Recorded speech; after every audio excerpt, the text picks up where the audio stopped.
On va passer à la chronique administration, Hassan, parce qu'il faut qu'on avance très rapidement sur le conducteur. L'ADER et Sénégal Numérique ensemble pour la promotion de l'entrepreneuriat. Exactement, c'était déjà le cas avec les espaces Sénégal Service où sont logés les pôles emploi et entrepreneuriat à travers les départements du Sénégal, parce que comme vous le savez, l'ADER est membre, en tout cas un des membres principaux donc, de ce guichet unique pôle emploi, tout comme le 3FPT et l'ANPEJ. Il y a aussi l'ONFP qui est concerné. Donc, en plus de cela, l'ADER a décidé en tout cas de donner plus d'opportunités, plus d'espace à ses bénéficiaires. Et c'est dans ce cadre qu'une convention a été signée entre les deux structures pour permettre à ces bénéficiaires qui sont dans l'entrepreneuriat de pouvoir disposer d'espaces de coworking, d'adresses postales et de connectivité dans les différents espaces Sénégal Service. Quand on dit coworking, c'est pour travailler, voilà, des espaces de travail, des bureaux donc, qui sont disponibles dans les espaces Sénégal Service. C'est de l'anglais facile. Mon cher Aliou. Co-working. Un travail collégial, ça, là. On continue. Voilà, espace de collaboration. Je pense que c'est mieux de penser espace de collaboration que travailler ensemble. Bon, c'est véritable. Ça veut dire qu'on n'a plus besoin de louer des locaux et d'avoir tout le matériel de bureau qu'il faut. On peut juste profiter des installations de Sénégal Numérique, tout simplement. C'est ça, mais le souci principal, c'est donc d'aider l'entrepreneur, en tout cas, à réussir son business, parce que c'est le challenge pour l'ADER, tout le monde le sait, mais aussi pour Sénégal Numérique qui est désormais dans l'innovation, avec son laboratoire d'innovation dont nous allons reparler en tout cas très prochainement. Je vous laisse écouter la déléguée générale à l'entrepreneuriat rapide, l'ADER FJ, Madame Abissé. Nous ne pouvons que saisir cette opportunité et nous dire pour le bien et pour le bénéfice des populations. Quand je dis les populations, donc à travers les jeunes et les femmes qui sont détenteurs de start-up, qui sont dans les start-up ou qui sont en devenir. Un partenariat naturel, mais également naturel pour nous, l'ADER, puisque nous sommes également nous sommes en attente de pouvoir être accompagnés tout simplement par Sénégal Numérique. Donc, un double intérêt pour l'ADER. Je pense que déjà, on a signé des choses qui sont à notre portée. À notre portée, à la portée des équipes, puisque naturellement, aujourd'hui, je prends juste l'exemple des startups, c'est un besoin. Ce partenariat est pour nous un partenariat stratégique à plusieurs niveaux. On sait qu'aujourd'hui, Sénégal Numérique dispose de la plupart des ressources informatiques et télécoms de l'État du Sénégal.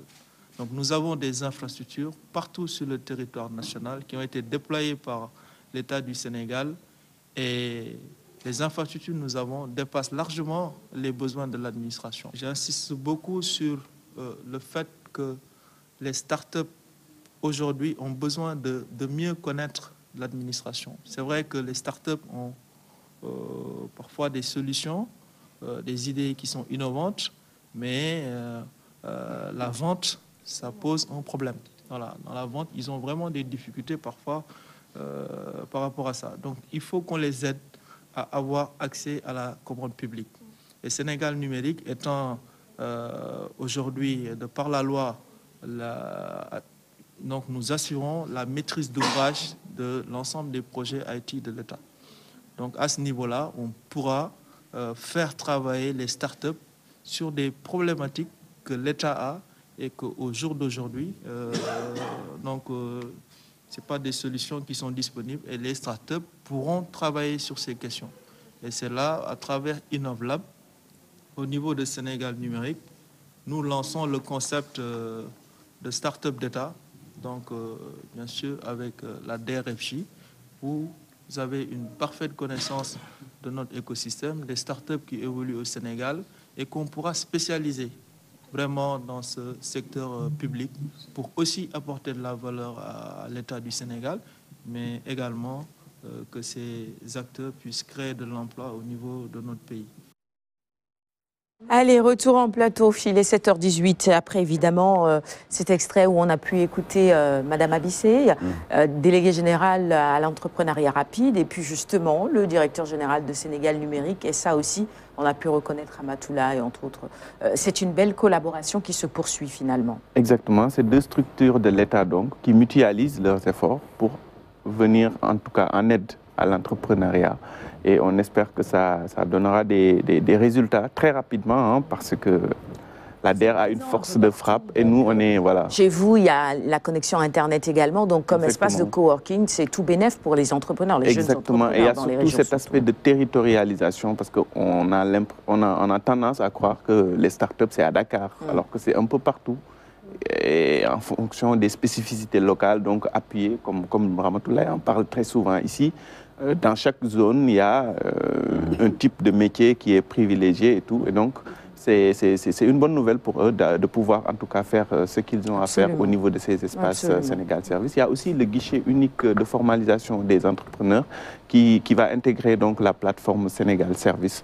Ça, c'est le volet en ligne donc de ce partenariat. Je pense que quand on parle de territorialisation des politiques publiques, on peut véritablement citer Sénégal Numérique comme un exemple parce que vous êtes partout. En tout cas, vous avez réussi à vous déployer partout en peu de temps pour aider justement les jeunes de manière générale. Hein, et c'est dans tous les secteurs d'activité et ça, véritablement, c'est à saluer. 7h20, je n'ai vraiment pas le temps de revenir pour qu'on puisse commenter davantage la chronique d'Hassane ce matin. On va passer tout de suite à la première partie de la rubrique invité. On continue à parler entrepreneuriat, justement, ça laissera le temps aux uns et aux autres de réagir.